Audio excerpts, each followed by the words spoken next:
time to hammer. Oh, I gotta really try hard. Shut it down! Somehow it's the best. After the credits. A YumChunks podcast. YumChunks! Welcome all you Master Builders to another episode of After the Credits. I am your host, Sean, and with me tonight are our other fun, beautiful hosts. We got Matt. Hey. And Chris. Heyo.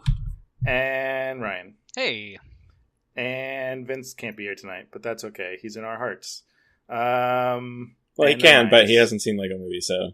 Oh, yeah, I guess he could be here. He would just be standing in the corner. Vince is now stuck in our hearts. He's a Craggle. Okay. So tonight, this episode, we're going to skip our normal catch-up. We just posted another episode, and it's kind of a different type of episode for us, but it's pretty much all catch-up on our life, so check that one out. But tonight we're going to go right into the conversation for the movie, which is Lego Movie. So, Sean, take it back. I feel weird talking right now. Okay. You shouldn't feel weird talking. We're on a podcast. That should be the one thing you don't feel weird doing. But, yeah, Lego Movie 2. The missing piece. The second part. The second piece.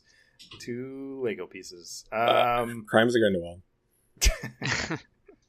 I guess starting off first off, I think we all loved the first Lego Movie. It was, if not our favorite movie of that year, then one of our favorite movies. What was it, 2014 it came out, right? I think so. I don't know if it was my favorite movie of that year, but well, yeah, probably not our top favorite, 5. Yeah, top 5. Probably our favorite animated. And it was actually, it's kind of funny because I was just kind of scrolling through some of our old YumChunks 4 reels. I was just going to say, we did 4 reels for Lego Movie, so anyone out there who wants to dig through the YumChunks libraries, playlists... No one. Yeah, no one, but we did a review of that episode, of that movie. Yeah, so if you want to know how much we really love that movie, you could go watch that episode. It's only like 10 minutes long. You don't have to sit through an entire Yeah, that podcast. is weird. How did we review a whole movie back then in 10 minutes? I know. Now we just talk until we don't want to talk anymore. Until we pass out. Until way longer than we should have stopped. Exactly. As we are going to do now, so buckle up, everyone. Oh boy. So that being said, the second one had a lot to live up to, I think, in my mind. And I think going into it, I just kind of had to make peace with it's not going to be that. And I walked out of it being surprisingly entertained, surprisingly happy with how it turned out. It wasn't the same thing. It wasn't the first one, but it satisfied me on most of the same levels, if not the same, I don't know, the same charm and kind of innovation was not, the sequel's always going to be missing that, but right. And in general, I liked it. I mean, it's kind of, it's not a very exciting take, I guess. Hot take, I kind of liked it. There you go, everyone. So, I don't know. What you guys? So I can't figure out exactly why I didn't like this movie as much as I liked the first one. I liked it. I wish I'd liked it more. And it's I'm not sure if part of it is because the first one was so surprisingly fresh. It not only was it a good movie, but it was just surprising how good of a movie it turned out to be, especially with the cynicism of it being based on a product that doesn't have a story.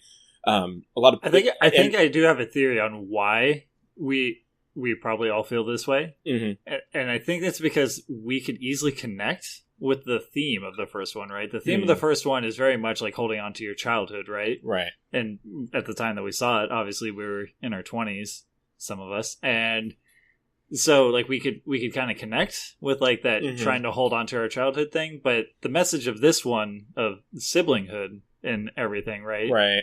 Well, see, that's what I was getting at, is that I can't figure out if the reason I was a little disappointed was because of it lacked the freshness, because the expectations were high, or is it because the story is just not quite as strong. I'm not really sure which one I think is, and I agree with you about the themes and some of that kind of the content, but I can't quite figure it out. It's a weird conflicted, but Sean, I agree with you. I in general, I had a good time, and there are things I liked about it, but I didn't like it for the same reasons I liked the first one, I guess, is how I feel. That's fair. Ryan, what did you think? Well, yeah, the first one I absolutely loved. In fact, it's probably one of my favorite movies of all time, definitely of that year.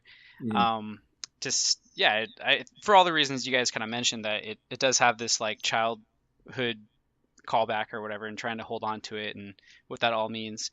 And I definitely didn't like this one as much. I think it's in combination because, like, kind of like Chris, what you were saying, it's like it felt like the scope was so much smaller. It didn't seem like as grand or as, I don't want to say less important, but it just didn't feel as epic. And I mean, the movie definitely suffers from not being the first of its kind, right?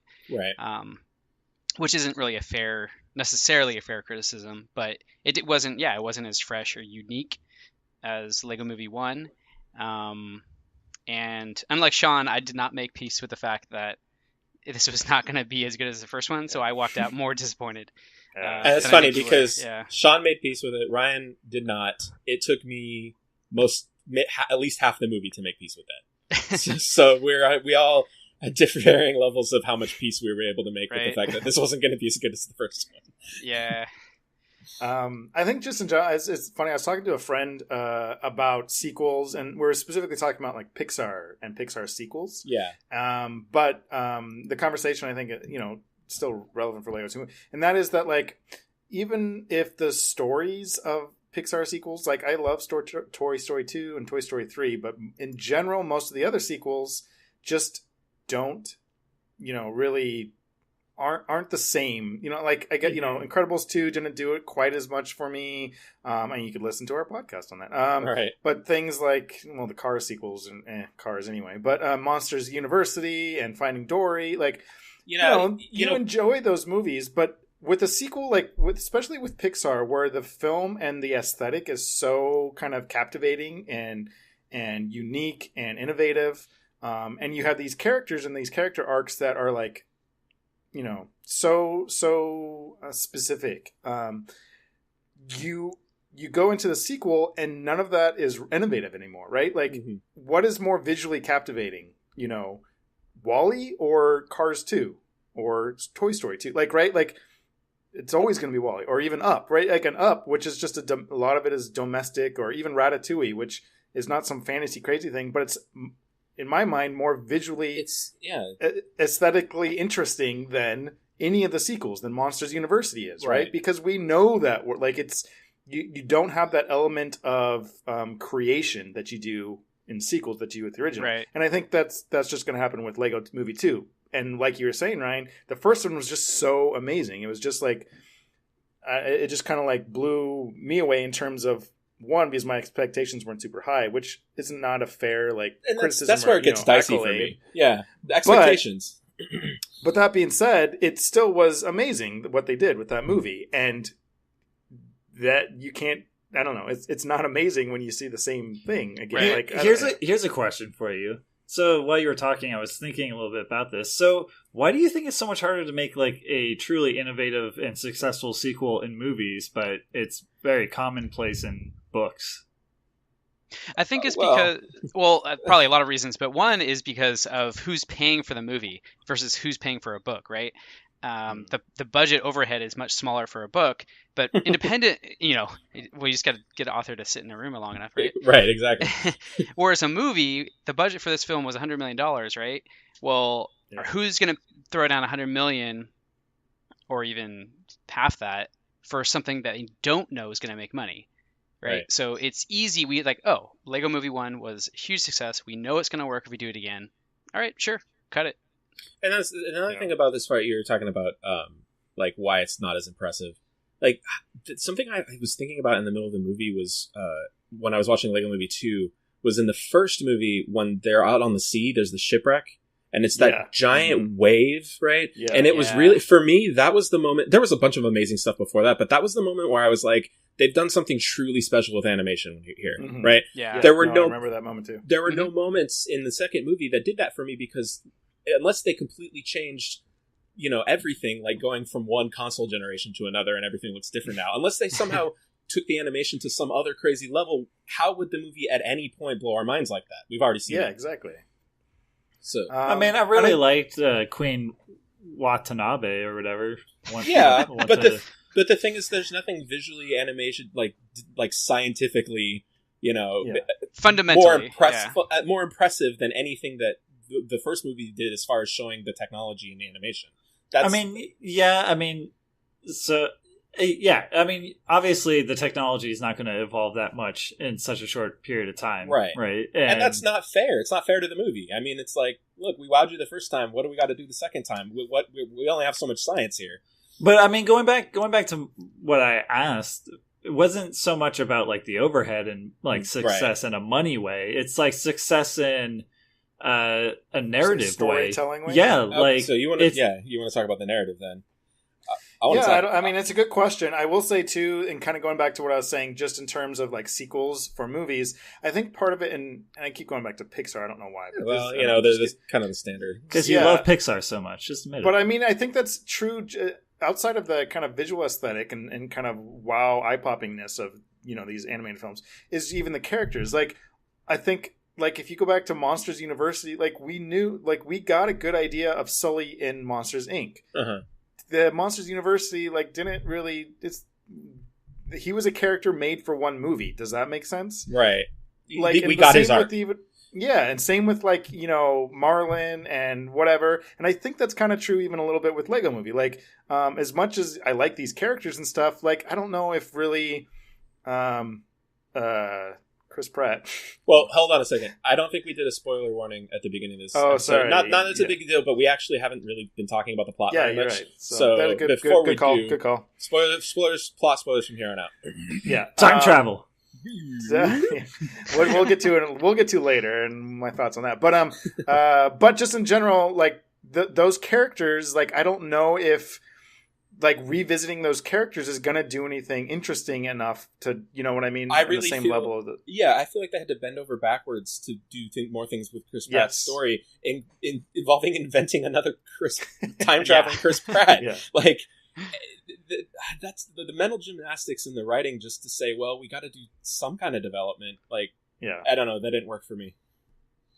Yeah, I don't know why. It's a good point about the books. I mean, I think, and there's so different forms of media, it's kind of hard to compare them in point for point kind of thing. But it is an interesting thing because I do agree, book sequels, I feel like sometimes they're, the narrative and the character stuff. I think maybe just because in books you're allowed to delve more deeper into characters than in film in general. And so that lends itself to being able to be, to tell more interesting additional stories than just like I think there's a couple of reasons why it works better with books. For one thing, you like for maybe something like Harry Potter, you know exactly how long this series is going to be, so you're able to gauge on a larger scale how the development's going to play out in a slower manner. For books that go on indefinitely, for these really long times, the characters get older and deal with different stages of their lives. So I think it lends itself more naturally in either case to be able to have these long character arcs that feel like different arcs. But I think also too, there's a certain element with books, at least for me, especially in series, where the characters really don't change as much in any one iteration. Like, right? Like Harry doesn't change in every single Harry Potter book. His arc isn't that big, right? Like throughout the course of the entire series, but whereas in a movie you expect like this drastic thing that's different from the beginning to end. And I think in books, whether we're aware of it or not, especially again if it's a series, we're more okay with just like these characters making gradual changes, partially because we get to know them so much better because we're reading and spending more time with them, that I don't think we feel like we need to have as drastic of a, I don't know, it feels more authentic and real because we're with them every time, even if it means they only take a couple steps forward. Exactly, and that's how you interact with people in real world, the people who are in your life, and you see them change gradually over the course of time. Yeah, I want to go back to what you were saying about Monsters, Inc. in particular, because we were talking about the planning of these character arcs between sequels. Did anybody think there would ever be a second Monsters, Inc.? No, exactly. And that's probably because they intentionally said, this is the movie, and this is the character arc, and it's the appropriate one for this movie, and there's nowhere else to go after that. So, yeah. Anyways, I mean, we're just talking about storytelling in general now, I guess. Yeah, but that's funny because going into this, relevant. not really sure what I wanted to say about Yeah. Lego Movie 2, but it's opened up all these other conversations. So. I'm still waiting for Wall-E okay, 2. so no, yeah, we've that's already what I mean. it's Like, done. I hope that no, doesn't. I don't want Wall-E 2 or Ratatouille 2. I don't you know never what I mean? want It's just Ratatouille 2. That's my favorite, maybe. Or, exactly. Or Incredibles. Or Up 2 or something. That's the Like, thing, it's just like... Ratatouille and Incredibles are my... I can't figure out which one I like better, but I did get an Incredibles 2, and it was, fine. It was fine. Yeah. So let's not do a Ratatouille 2. Okay. All right. Anyway, Agreed. let's get back. Agreed here, Pixar. Let's actually talk about Lego. Where are you going to take this? I was just going to say, like, kind of coming from off the narrative stuff, kind of going into what you guys were saying about why it didn't resonate with you in the same level as the kind of just some of the thematic stuff. Sure. And I agree. Like, it didn't personally resonate with me, even though both Ryan and we do have a younger sister who had a fair share of Legos, girl Legos or right. branded girl Legos. But just that specific message, I don't know if it was the execution of it. It didn't resonate the same way, at least in that regard. I did think, though, it did a really good job of it hinting at a broader idea of that, not just being about brother sister, but that this idea that Legos and play and these worlds should not be limited to, a specific demographic, that really they're for everyone. Yeah. And so I kind of like they touched on that. I wish they would have done a little bit more with that maybe. And that kind of taps into a lot of just kind of the cultural conversation going on, in pop culture the last couple of years. And and I think even things like the Matrix references were no small hint at the red pill. And if you're aware of that whole kind of thing. I'm aware of it, but yes. boy. Yeah. Yeah. I won't get into that detail, but I do think those elements, I like that aspect of it a lot. And I think that was really cool and clever. And I don't know, that kind of hit me more than specifically the character moments in that film. It didn't kind of feel for me as much. I want to talk a little bit about just kind of compare the narratives between the two, and kind of like the meta element of the movie, because that was part of the first movie was fresh in a lot of different ways, but then they kind of introduced the whole the Will Ferrell's the dad, the live action segments. Yeah, and I think I'm thinking about this a little bit about why it worked for me in the first one and why it didn't in the second one. Part of it is what Chris was saying, is that it's kind of hard to. Like for our ages, it's maybe not as an accessible of a message and story to frame against. But I think that the story, like the sub-story in the Lego world in the first movie between Chris Pratt and, was it President Business, I think was his name? Yeah. Oh, those characters are so well established by the time the twist is revealed. The dad comes down. And when it happens, forgive the pun, but everything clicks into place, kind of. Because the movie has been alluding to what the relationship between these characters are the entire movie, and it's these two characters that you can focus on, and by the time it's revealed you go, oh, everything makes sense now. I get what this movie was doing. It has like a little bit of a mind-blowing kind of like, oh wow, there's this bigger thing, and I didn't think there was going to be a bigger thing, and there's a bigger thing, right? So for the second one, I feel like because the framing wasn't quite as strong, it felt like it needed to backtrack a little bit and kind of be like, hey, remember this thing that we showed you earlier in the movie? This is how it makes sense within the gimmick. And I felt like it didn't, the pieces didn't click together as immediately. You had to kind of put them together yourself and go, oh, this is what the movie's trying to do this time. And it wasn't that build up and then the satisfaction. It was kind of, it felt like the pieces weren't as well suited together. So you kind of had to go, oh, okay, here's what's what. And that's why I think it didn't work for me. Yeah, no, I actually agreed on that point. I'm glad you brought it up, because I think they were really trying to push that connection, the real world and the meta or the Lego world. Like that whole thing that they did with the first one was really unique, and it was, like you said, it all clicked into place at the end. But they established it early on in this film, right. And because they were really trying to get us to buy into that, and it's not like they could do like a reveal, because it's already been revealed. So they did it early on to say like, hey, this is where we're taking this, follow along with us. But because they kept doing it throughout and they kept kind of pushing it, to me, because they were pushing it more on us, it worked less for a couple different reasons. But like to me, it made me question the connection more. Like, okay, so you're saying that this is an analog for this in the real world. and this is an analog for this, and this is what this Right. character means. And so because they're really asking us to draw these lines, you then start looking for lines other places, and you're like, wait, so what does this represent? Right, you Like- get too caught up in the details and Yeah. thinking about what the movie's going to do. Right. Well, because the first one works without that element, right? It would work on its own, Yeah, just as absolutely. the Lego movie, Right. right? And this would not, right? Yeah. The second one would not work on its own if you're just in the confines of the Lego universe. or Right. No, yeah. whatever. I don't know. I guess the first one, like maybe the first one was more elegant, I think, in that regard, Yeah, right? absolutely. But yeah, I was absolutely thinking the whole time, like, okay, so how does this? Okay, so that means that this represents this, and like this is representing the boy holding the spaceship, like you know what I mean? Like you're Right, drawing yeah. these things, and it's like a metaphor or like an allegory. Like it kind of reminds me of, I don't know why I thought this, but you know how Tolkien always says he hated allegory. I don't know if you guys are aware of this, but Yeah. Tolkien, he always said he didn't want his works to be considered allegory. He didn't like the idea of allegory. But it is kind of like that, where like the first one, it works on its own for the most, right? It works on its own. It doesn't need to have these direct connections with every single interaction in the Right. real world. And that's kind of what, like, if you start to dissect allegory in every, that's kind of the pitfall of it, is that then things start to break down unless you're like fully aware of it and it, does Yeah. supposed to represent everything. I don't know why that came to mind, but anyways, it kind of reminded me of that. Yeah, it applies. And- I think that makes sense. Yeah, and they give us that one line at the end, that throwaway line, like Chris Pratt's fighting himself, and Oh, yeah. and the evil one says, "This isn't really happening. This is just Yeah, that was. which I think they realized, like, yeah, our threads are pretty loose here. It's not really working. Well, let's give them a throwaway line that'll be kind of Yeah. funny, but so they're self-aware, I think, to some extent. Mhm. But I Yeah. don't know that forgives them. Yeah, I mean, I think I do. I mean, I actually wasn't sure that Lord Miller wrote this until I was think watching the credits. one of them worked on it, right?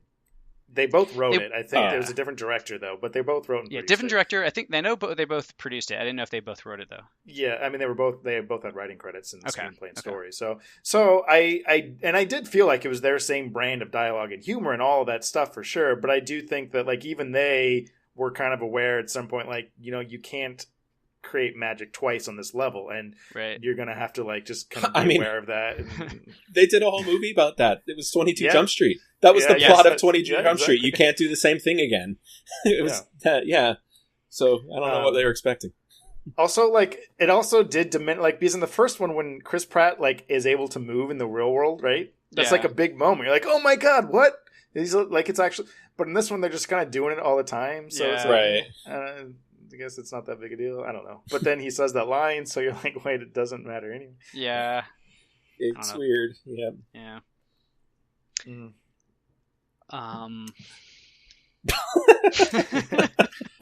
Well, Chris, I guess Chris, how you doing? What do you think about this I movie? was just waiting, biding my time. This is your time, Chris. It's your time. So I guess one thing I want to point out is while I don't like this one as much as the first one, I do think this one is funnier than the first one. Especially Yeah, the no. music. I thought the music, like all those let's talk about that. songs are yeah. just hilarious. I like Gotham I did City think Guys and obviously Yeah. Catchy Song and Everything's Not Awesome was awesome because Yeah. they somehow they put not into it. Yeah. But they still kept know that- kept some of the lyrics from the first one song, and they still completely work.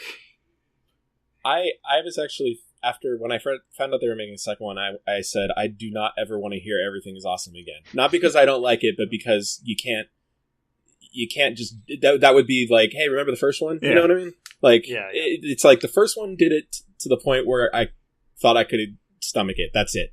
And they brought it back and they did the sad reprise, the sad Broadway reprise version of it, and I loved it so Yeah. much. Yeah, that was maybe Yeah. my favorite moment in the movie in terms of just kind of like the impact, and I think that's when the message and the theme and kind of everything worked the most for me. Right. Was that moment, and even the kind of the, I mean, obviously it was not real, but the end just kind of again, it was kind of self-aware, just like that's it, we're all dead in this box. The end.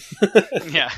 Yeah. It's funny because we spent a lot of time the first half of this episode like bashing the movie, but like we haven't, like, this movie is a musical, I guess. Like, Yeah, is there it a was way more musical? music The than I first one's thought. not a musical, It's right? not. It has a couple Yeah, musical number. It has Everything Is Awesome, and I'm really trying to remember if there were any other songs. I mean, Gotham. I don't. Right, I was yeah, doing no. the same thing. I could not remember any other songs. So then this one's a musical, I guess. Yeah, it is, and I was gonna say I like that. I agree with you, Chris. I like the songs. The one song that the Queen sings. I don't know the name of it, but the thought it one was where really she's funny. not evil. Yeah, Yeah, that was pretty She funny. even sang a Actually, song yeah. about how she wasn't evil. that was real. That was good. But yeah, Even the Lonely Island credits. The credits Yeah, that song was is the best part of the brilliant movie. because everybody remembered the credits from the first movie and Yeah. how awesome they were, and so they did a song about how awesome the credits are. That is, and was it Lonely Island? It sounded like Lonely Island. Yeah. You guys It was are- Lonely Island. The and song was I written. think it was the same song that had Yeah, Beck the song was written and by Beck. Robin in Oh, it okay. too. I think. That is, okay. oh my god! How did they even the credits song? How even is that amazing? That's great. It's Yeah. super cool.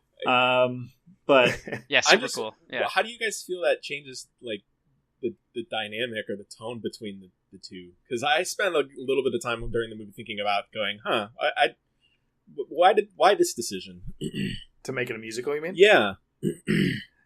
Yeah, it's a good question. And the thing is that, like, I don't know if it really even clashes so much with the tone of the first film because, like I said, I was kind of like wait, was the first one a musical? Like, you know what I mean? Like, Right. it wasn't something obvious where, like, what? They changed it up. Like, it was like, well, All right, well, now I have to it- start Googling. I'm sorry. yeah, a bit. But I mean, I don't know. I think it worked. I thought Yeah. it was a decision. I thought it was a good decision, a smart decision. It was fun, like, and it wasn't. I don't know how to say it. Like, it wasn't forced. Like, that's, I don't know. That's not the right word, but it wasn't. It wasn't obviously a musical. Like, you know what I mean? Like, until you said it in those terms, I didn't even think of it as a musical. I don't know if that makes sense.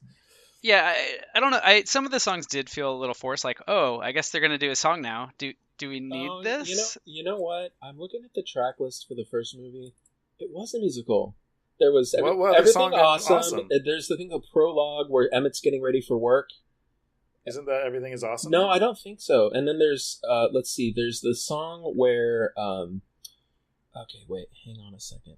Cloud Cuckoo Land. Remember when they go to Cloud Cuckoo Land and there's like a song introduction? It's an actual musical number. I think so. Yeah, there's a Batman song, isn't there? Does Batman have a song? Oh, Gray and Black. Oh. Remember he's singing about how like his parents died? Yeah. Oh yeah. So there I was think I know. actually a good amount of musical I guess numbers in the that's first. I think true. we just might be dumb. Either we're dumb. I don't. I mean, We I probably haven't should have seen watched the original first in one. a while. I should've Yeah, we watched should it. have watched it again. I guess so. I will say, like, just based off of me watching this movie in the last couple of days, these songs, other than Everything Is Awesome, I think these songs stand out more. Like, I don't know. I guess they feel more like productions, maybe. They feel like more productions. I don't know. I think they stick in my mind more, and they will stick in my mind more. Like, I remember, like I said, like the Batman or the Gotham City Man, like, and the Queen song. I will remember those from this movie. Like, when I think of this movie, that's what I will think of. I Does guess, that make I sense? guess, yeah, I think so. I think you're right because I guess in the first one, music happens more of a gimmick, and in this one, it Mhm. feels like, yo, it's time for a musical number. Yeah. It's Right. something about how they're composed and put together that feels different. Maybe that's why we forgot the first one was a musical because this one feels more like a musical. Right. They really Yeah, set I you guess- up. Like Yeah. just this song's gonna get stuck in your head song, which oddly enough it didn't. I don't know. It didn't, but now I have it in my head. So You're welcome. thank you.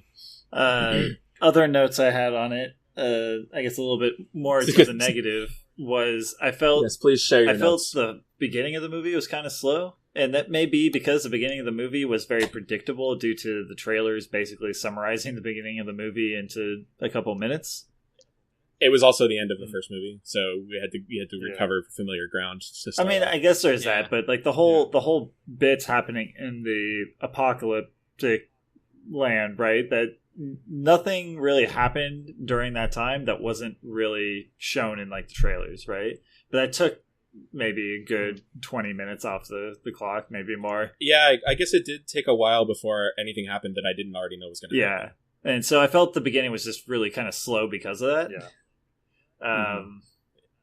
And then, yeah, just a general disconnect. Like, I maybe thinking too much about the logic of everything, like you guys brought up earlier. But so if the Justice League took off to fight off the sister, that means the brother had gone upstairs with all of his Justice League toys, but then they got lost up there. So does that mean the sister beat him up and took him? Like, what is? Or did the sister take the I think the Justice League toys? sister kidnapped the toys. That's what I thought. The Justice League one, but it specifically shows them getting in their own rocket ship, like the. Oh gosh, the logic. That's the. See this. You know what this reminds me of? This reminds me of Wreck-It Ralph versus Wreck-It Ralph 2. But we were talking about in our Wreck-It Ralph 2 episode that why did I have to think so hard for this one? Right. Well, the first one did all the work for me. Exactly, and it made sense in the world that it created. And yeah, I mean, I guess it's hard to say that they're not plot holes, and I don't even think a film necessarily needs to be criticized for plot holes on that level. But I think the most you could say about it is that it's distracting, and that's never a good thing. Yeah, right, or rarely, is a good thing. So yeah, no, I totally get that. What did you think just about the Justice League stuff? Like, just how prominently I know that it's Warner Brothers, but I guess they're just like, they went all in on Aquaman, right? Because it's around the same time. They're like, now we got the Jason Momoa Aquaman and the regular Aquaman. It's funny. No, I thought it was funny too, and even like the 3 Wonder Women and stuff, and then the line too, like Marvel doesn't call us back. Yeah, I like that. In general, it felt like there was less references to other IPs, but I think that they spent more time in the ones they did in this one. Well, the thing is, they shoved so many in the first one. And that was another thing. I'm like, how is that going to be a thing that excites me in the sequel? When even between the first one and the Lego Batman movie that had Harry Potter characters and everything, they still managed to shove a bunch of fun cameos. But how do you keep that alive after you've made so many of these movies? Yeah, and I thought but I enjoyed all of it for the most part. I mean, it kind of was just kind of the Justice League, and there are kind of a few things here and there, but I like that it. I guess maybe they kind of knew that people weren't expecting that, so they didn't necessarily need to put all the time into it, I suppose. Right. And I think it was a good decision. I think it would have been forced if they just try to name drop all these other things. You get more, I guess, quality time when it's the Superman and Green Lantern. Yeah, you kind of see how they interact in the first movie, and you're like, oh, hey, this again, cool, awesome. They established that, and I get the dynamic here. Yeah. I like the concept of the Master Breaker, and kind of its analog to the growth of the sun or whatever. It's just the shift in mentality and everything. Creation is not the solution anymore. The solution now is just break things when they go against you. Yeah, no, I thought that was really good. I thought that was good too. It was kind of interesting that they introduced time travel as a way to split the character. Because again, going back to the whole, wait, so does that mean that time travel is actually... That's right, yeah. I don't know. It's really hurts my brain. I think an easier way that they could have solved that is why not just give him a much older brother who is in his teens and late teens and struggling with angst and blah, blah, blah. And he's trying to imprint upon his younger brother who still has this childish, younger, naive Emmett personality, right? Right. Right? Why not just do that? That's a good idea, but it also is the exact same format as the first movie, which maybe is good or bad, I don't know, but it's here's 2 family members, here's what we develop the characters, and then at the end we reveal that here's who they are. So I don't know, how do you feel about the fact that it's basically the same movie, Ryan? Well, it's already basically the same movie. Okay, yeah, in a lot of ways. No, this one's a musical. When they first mentioned time travel, or when he's like, "I'm you from the future," I was actually kind of excited at first because I thought, I'm like, oh, they're gonna have some kind of funny, clever way where it's not actually time travel, but it's only time travel in the Lego universe. But in the real world, it's just the kid did something I don't know. And so I was excited to see, oh, how are they going to cleverly get around this? And I'm like, oh, no, they just didn't. He actually traveled through time?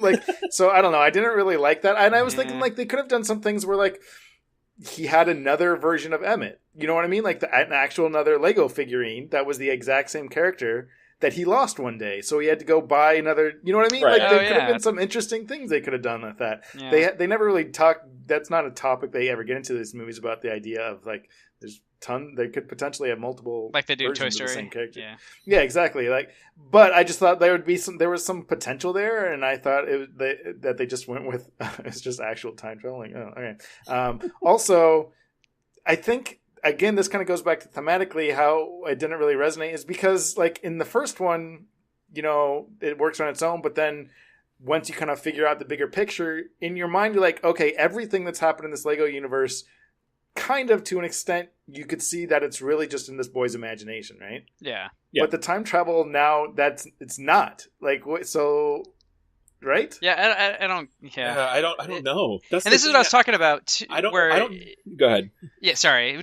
Yeah, just that the movie kind of asks you to draw these threads between the real and the Lego world, and then when you try to do that against other things, like this time, it like doesn't work out, and it just it hurts your head. You're right. The movie is asking you to draw these threads. I don't want to draw them for me. Well, yeah. The first one did it for me. I don't want to do it this time. Do it for me again.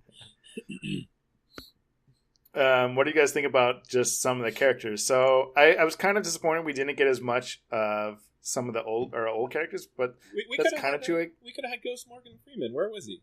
He's a ghost. Oh yeah. Or like the cop guy, whatever cop, Liam Neeson. He's in it for a half second. Yeah. Yeah, he's in it at the very beginning. But even just like Benny and the pirate guy, like I didn't feel like you got very much with them. Yeah. And I guess I kind of, a sequel, they're going to introduce new characters. You're going to spend time with them. But I just kind of felt like there was a lot of stuff that's kind of shoved a little bit more to the side. And I wish that some of those other characters. Speaking of the new characters, though, I mean, beyond the Queen, that spaceship girl, whatever her name was, like they didn't her at all. She didn't feel like there was. Yeah, I was a little disappointed they didn't do more with her. That was a strange character development. I wasn't really sure what to do with that character at the end. I'm not really sure why you had screen time that you did. Because I don't know. Yeah. There was just a couple of false character moments near the end there, kind of the second act, kind of when you find out the reveal that she is good, and they're really just trying to be like that felt a little false. Where she's like, well, why are you acting like a jerk? Because that's the only way you'll listen to me. It's like, wait, what?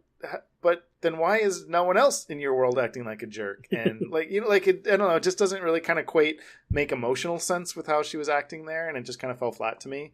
Right. Yeah. So I agree. What about the obvious new character, the older Chris Pratt, Rex, I guess. I actually thought he was good. I mean, it was basically just Chris Pratt being Chris Pratt. Kurt Russell. Like, what did you think of that? I thought he didn't work for me. I didn't think he was really funny. I don't know. It didn't work for me. I don't know. Maybe it's some weird level. Like, I felt like there's so many layers of like just self-awareness to this movie. Like, maybe not that many, and it wasn't obnoxious in the same level that I was kind of annoyed with like Deadpool 2 kind of. But with this, like, because that Kurt Russell was his father, like he had literal lines, and there were scenes almost beat for beat as Guardians of the Galaxy 2. Yeah. Did you guys get that at all? That like, a little bit, yeah, a little bit. And it was just like, are they just like playing off of our understanding of Kurt Russell playing Chris Pratt's dad in Guardians 2? And we know, like, it just is like this, like, where is the comedy coming from, or where are they expecting it to be coming from? Yeah, that's a good point. And like I said, I thought it was pretty good, but I also understand if you didn't, or at least it was annoying to you, or maybe it didn't work for you. But yeah, I think they could have gone further actually with it. I thought what they had done was like pretty good, and I kept waiting to kind of like, okay, they're gonna keep pushing it with like all the stupid puns, like right. I thought those were funny because they were bad.